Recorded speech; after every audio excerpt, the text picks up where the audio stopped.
Louvado seja nosso Senhor Jesus Cristo. Tanto a primeira leitura de hoje como o Evangelho falam sobre o sábado. Jesus deixa uma pergunta muito importante. O sábado foi feito para o homem ou o homem foi feito, o homem foi feito para o sábado ou o sábado foi feito para o homem? Essa pergunta é importante porque nos faz colocar as coisas nos seus devidos lugares. Se Jesus estivesse diante de nós, falaria um pouco diferente. Falaria: o homem foi feito para o domingo ou o domingo foi feito para o homem? No nosso contexto cristão. E por que é importante isso? O sábado era o dia do Senhor. Era o dia dedicado ao descanso. Como para nós católicos, o domingo é o dia dedicado ao descanso e à vida de oração, à vida religiosa. Para o povo da primeira aliança, assim era o sábado. O sábado deveria ser dedicado a Deus. É o dia do repouso. Vocês se recordam que nós falamos sobre o texto da criação? E o autor do texto da criação, ele também tem como objetivo salientar a importância do sábado. Porque no final de toda a criação, o que o texto da criação diz? Deus descansou. Deus precisa descansar? Cansou como a gente? Poxa, trabalhei tanto, estou cansado. Agora eu vou descansar. Não. Deus não descansou nesse sentido que a gente muitas vezes compreende. Mas o autor bíblico quer mostrar a importância do dia dedicado e consagrado a Deus. Um dia consagrado a Deus. Para nós, o domingo. Porque se a criação foi importante, a recriação foi muito mais importante. A criação tem toda uma importância, mas Jesus, ele recriou todas as coisas. Por isso que nós observamos não o sábado, mas o domingo. No primeiro dia da semana, Jesus aparece aos discípulos. Então, a ressurreição acontece no domingo. Para o cristão, o domingo é o dia do Senhor. E nós transportamos aquilo que era próprio do sábado para o domingo. Mas devemos transportar também para o domingo essa concepção correta sobre o descanso.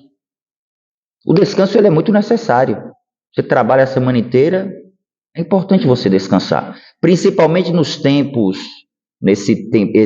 esse período moderno, que a pessoa trabalha, ela precisa realmente descansar. E ela precisa também descansar em Deus. Ela precisa de uma vida religiosa. Ela precisa ter tempo para poder estar na presença de Deus. E o domingo, normalmente, é o dia que você teria, mais condições de fazer isso dentro desse contexto que a gente vive hoje. Então, o domingo ele é importante, mas lembremos, cuidado com o legalismo. Quando eu digo isso, eu quero frisar o seguinte. Aliás, é o que o Papa Francisco tem falado muito. E a gente precisa compreender muito isso. Aristóteles não é santo.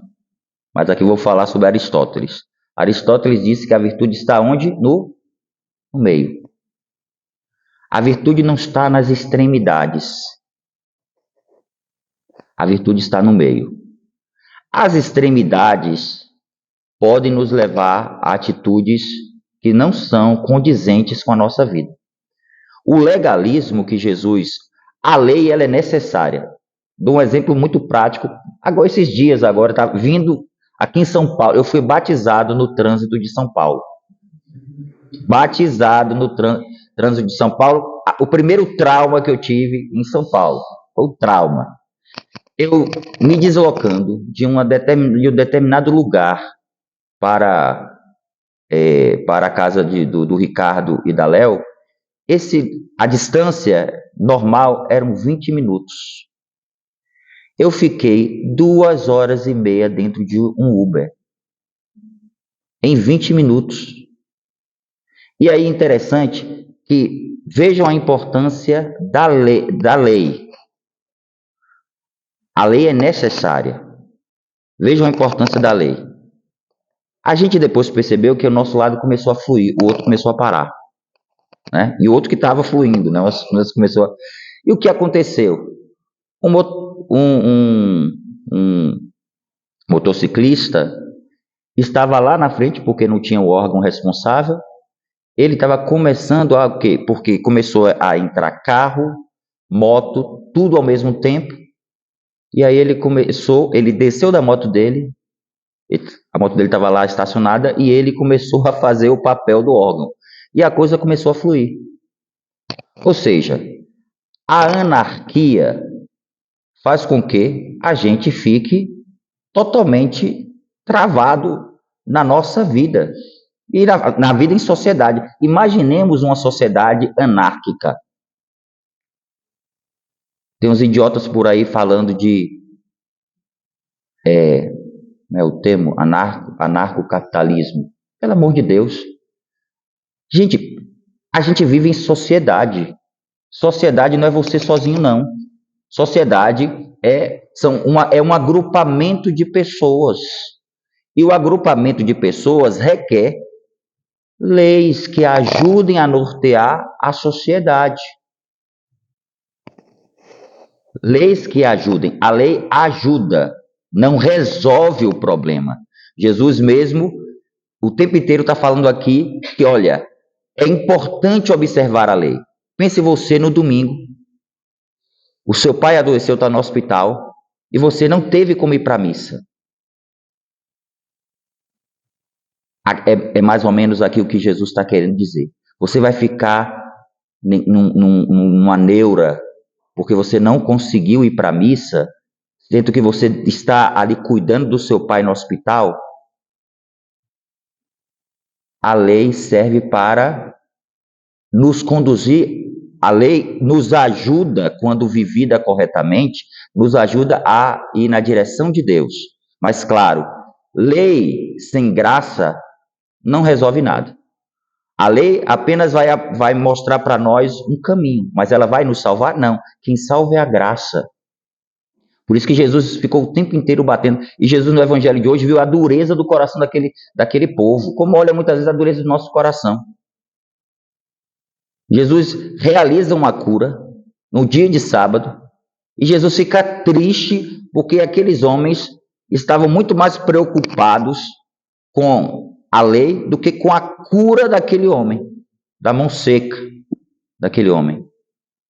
Então, a gente está aqui, inclusive, em retiro, falando sobre sexualidade humana. Nós estamos aprendendo sobre isso para a gente pisar sobre os outros, para a gente lançar um fardo, um peso sobre os outros, não, mas para a gente ajudar os outros a crescerem na sua sexualidade, viverem de modo virtuoso e santo. Ajudar. É para ajudar, não é para pisar. Né? Eu, no primeiro dia, já tinha dito, né? Nós não estamos aqui para sermos doutores da lei. Porque Jesus Jesus não se deu bem com os doutores da lei e com os fariseus. E também com outros grupos religiosos da época. Mas por que Jesus não se deu bem? Porque eles tinham uma dificuldade de compreender realmente o que é essencial. Vou dar um exemplo meu, tá certo? No período da pandemia, a CNBB deu uma recomendação. A recomendação que a CNBB deu foi que os padres deveriam dar a comunhão somente nas mãos, por questões de higiene. Vocês se recordam disso? E aí tinham pessoas lá que estavam participando da missa comigo, Eu gosto muito de liturgia, né? Na comunidade, eu fui coordenador da liturgia em Fortaleza, a liturgia geral e a liturgia do Shalom da Paz, então eu gosto muito de liturgia. Eu tenho uma paixão pela liturgia. E eu gosto de celebrar de modo conveniente a liturgia. E eu sou uma pessoa que eu tento explicar muito as coisas. Talvez até seja um pouco o meu erro, tentar explicar demais, com detalhes demais, né? E aí me excedo em algum detalhe. E claro, nesse dia eu expliquei as formas que a igreja orienta o batizado a receber a Eucaristia. Isso aqui é a doutrina católica. A doutrina católica permite que cada pessoa receba a Eucaristia de três formas. Quem escolhe o modo de receber a Eucaristia não é o sacerdote, é a pessoa. A pessoa pode receber a Eucaristia na boca, diretamente, na mão, né? Na mão, na boca, ou na boca de joelhos. Em alguns lugares tem agora, eu não sei porquê, né? Mas tem gente agora que estão criando um outro, não está no documento da igreja não, mas tem gente criando uma nova forma de receber a Eucaristia, de joelhos na mão. Falo, pô, eu vou ter que agora me curvar agora na mão da pessoa com a mão lá embaixo. Não existe essa forma não, mas existem essas três formas. Então, não sou eu que escolho, mas eu deixei muito claro essas três formas e disse, porém, nesse período da pandemia, a igreja orienta para nós recebermos na mão por questões higiênicas. Quando eu cheguei em casa, aí o pessoal começou a mostrar para mim, né, várias coisas que as pessoas que estavam lá, os tradicionalistas que estavam na missa falando sobre o que eu falei. Aí mostrou lá a Madre Teresa de Calcutá falando que receber a Eucaristia na mão, na mão, quem receber vai para o inferno. Gente, deixa de neurose. A gente está se tornando neurótico. E é isso que o Papa está falando. O Papa, quando fala de legalismo, ele está falando de doença. Tem gente ficando doente. Tem gente ficando escrupuloso. E a gente precisa orientar as pessoas. Não pode as pessoas ficarem vivendo a sua vida como se a religião fosse uma coisa que massacrasse ela. A religião não massacra, a religião liberta a pessoa. Jesus veio para libertar a religião e te ajuda a ser uma pessoa livre. Então, você pode receber a Eucaristia na boca. Eu nunca vou negar uma pessoa, como eu disse para vocês, eu nunca vou negar uma pessoa de confessá-la. Mas às vezes um padre vai chegar para a pessoa e dizer, poxa, você está se confessando todo dia. Você está escrupulosa. Você não acha que você está escrupulosa demais, não? Você não acha que esse comportamento seu está um comportamento que está passando do limite? Esse é o papel do padre na direção espiritual. Ajudar as pessoas a serem equilibradas. Se a pessoa olha para você e não tiver uma pessoa equilibrada, ela vai falar assim, eu não quero ser católico assim não, cristão assim não. Uma pessoa desequilibrada. No mundo tem um bocado de gente desequilibrado, tá certo? Ali é o desequilíbrio total, né? Porque ali é o desequilíbrio provocado pelo pecado. Mas a gente precisa ser pessoas sóbrias. Não é bonito quando a pessoa é sóbria? A pessoa tem sobriedade. A fé nos faz sóbrios. E aonde eu precisava desenhar para as pessoas para dizer que eu estou falando de um caso particular, de um momento particular que a gente estava vivendo. Eu não estava falando de uma realidade que seria a partir daquele momento.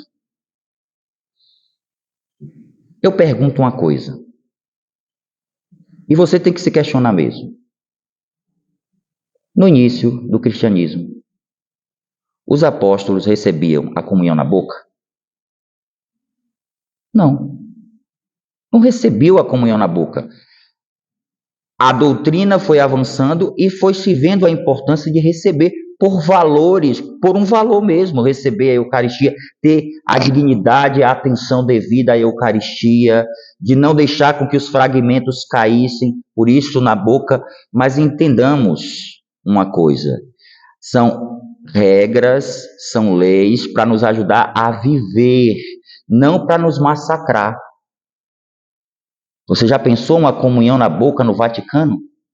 Todo mundo, aquele povo todo, e ali nesses contextos de muita gente, até é necessário, porque a gente vê tanta gente ali que você fica até com receio de dar a comunhão na mão, né? Coloca logo na boca. Mas você vê tanta gente, acaba as coisas tornando difíceis. Então, vejam, o católico precisa ser respeitoso na forma de receber a Eucaristia. Não é pegar a Eucaristia. Eucaristia não se pega. Tem gente que faz ali, que pega, quer tomar a Eucaristia da mão do padre. Corpo de Cristo, você recebe, você não toma. Então, eu estou dando esse exemplo aqui, e existiriam vários outros, para a gente entender o seguinte: Deus é amor. Deus é amor. Deus não quer nos condenar. Se você acha que... E aqui está o problema da comunhão de joelhos, não da comunhão de joelhos, tá certo? Você pode comungar de joelhos. Repito, para não ficar, né, não ficar uma coisa mal entendida. Você pode receber de joelhos, porque você recebe de joelhos, porque é você que escolhe o modo de receber a Eucaristia. Porém, o que você pensa das pessoas que recebem na mão? Aqui está o problema. Não é a forma que você recebe. É se você acha que aquele que está recebendo na mão, ele está recebendo de modo indigno e aquilo pode levá-lo a uma condenação. Vocês conseguem entender isso? Não sei se eu estou me fazendo entender, mas eu quero que a gente, a partir do texto bíblico de hoje, a gente compreenda isso. Cuidado com o legalismo. A lei, ela ajuda, mas ela não determina.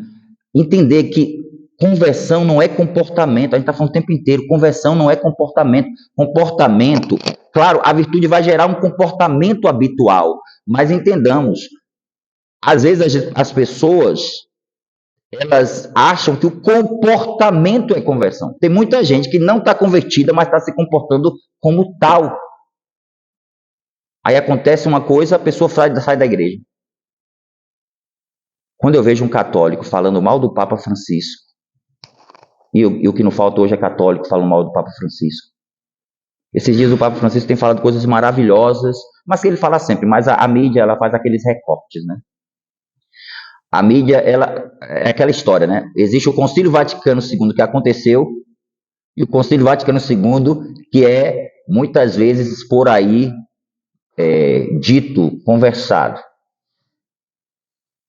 E passado pela mídia. E isso prejudica muito a gente, porque a gente muitas vezes fica achando que o Papa Francisco, quando esteve no Brasil, eu até falei isso esses dias, ele foi entrevistado lá no início, quando ele esteve no Brasil, acho que 2008, 2013, né? Em Aparecida, 2013.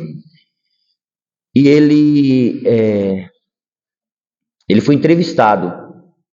E na entrevista, a entrevistada jornalista perguntou para ele por que ele não falou sobre questões de homossexualismo, de aborto e de outros temas. Ele disse, eu não falei sobre isso, porque a igreja diz sempre sobre esse mesmo tema e eu sou filho da igreja. Ponto final. Só que a gente fica, que o Papa é progressista, o Papa é globalista, o Papa é modernista, o Papa... Que linguagem chula, desrespeitosa com o Papa da Igreja. Por que muitas vezes querem desautorizar o Papa?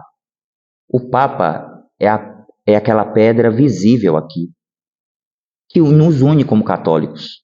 Então você desautorizar o Papa, você criar uma confusão, gera na comunidade católica uma dispersão do rebanho. Por isso que a gente precisa rezar pelo Papa, rezar pela santidade dos bispos, pela santidade dos padres, rezar. Católico não pode ficar aí por aí. Teve um dia que eu cheguei para um jornalista desses aí, jornalista só ficar fazendo fofoca de erro católico. Aí eu disse, cara, poxa, tem tanta coisa boa na igreja, fala alguma coisa boa que acontece. Porque, sinceramente, se eu fosse evangélico, assistindo esses canais católicos, a pessoa só fala mal da igreja, eu me tornaria protestante, né? Porque você escuta tanto a pessoa falar mal da igreja, poxa, a igreja é bela, a igreja tem tanta coisa bonita. O cara começa a colocar matérias que falam sobre o padre que fez isso, o padre que fez aquilo, o padre que fez... É o padre que fez... Poxa, esses aí que fizeram isso, poxa, deixa no isolamento. Porque se não está vivendo o ensinamento da igreja, deixa no isolamento. Não vai propagar o erro. Vai falar da verdade. Propõe a verdade. Então, queridos irmãos, cuidado com o legalismo. O legalismo mata. O legalismo não te conduz a Deus. A lei pode nos fazer compreender as coisas, mas é a graça que te faz santo. A graça te faz santo. Eu sei que às vezes, como a gente vai começando a viver uma vida de virtude, a gente pode olhar para os outros que estão talvez mais atrás, caminhando um pouco mais lentamente, e a gente pode olhar com o desprezo. É o que aconteceu com os fariseus. Você sabe que o termo fariseu significa separado. Assim eles se sentiam. Sociedade, está aqui a sociedade, está aqui eu separado. Eu sou o santo. Vocês são os pecadores. Então, o que Jesus ensinou para os fariseus? Vá ao encontro dos pecadores. Olhe para eles com misericórdia. Ajude essas pessoas a trilhar um caminho de santidade. Não fique acusando. Não fique acusando. Ajude a pessoa a crescer na santidade. Por isso, até quando você vê um padre que comete um erro, reze pela conversão dele. Mas não fique por aí publicizando os erros dos padres. E você, como católico, inclusive, pode até tentar ajudá-lo. Mas não ficar publicizando. Publicizar o erro não é a melhor coisa que a gente faz. A gente precisa publicizar a verdade. E quando a gente falar sobre o erro, é para ajudar a pessoa a viver na verdade. Vamos pedir essa graça ao Senhor. Isso entristece o coração de Deus. Porque, na verdade, eu, pelo menos, quando olho para a minha vida, não sei vocês, mas quando eu olho para a minha vida, eu falo assim, meu Deus, se Deus não tivesse entrado na minha vida, eu seria o que eu seria? E por que eu vou olhar para o outro com desprezo? Porque agora eu estou vivendo uma vida de santidade, ou buscando uma vida de santidade? Que Deus nos dê a graça de realmente aprender a misericordiar. Porque a gente é muito misericordiado. Na verdade, a gente tem muita miséria, né? E Deus precisa sempre misericordiar na nossa vida, para que assim cresçamos em uma vida de santidade. Louvado seja nosso Senhor Jesus Cristo.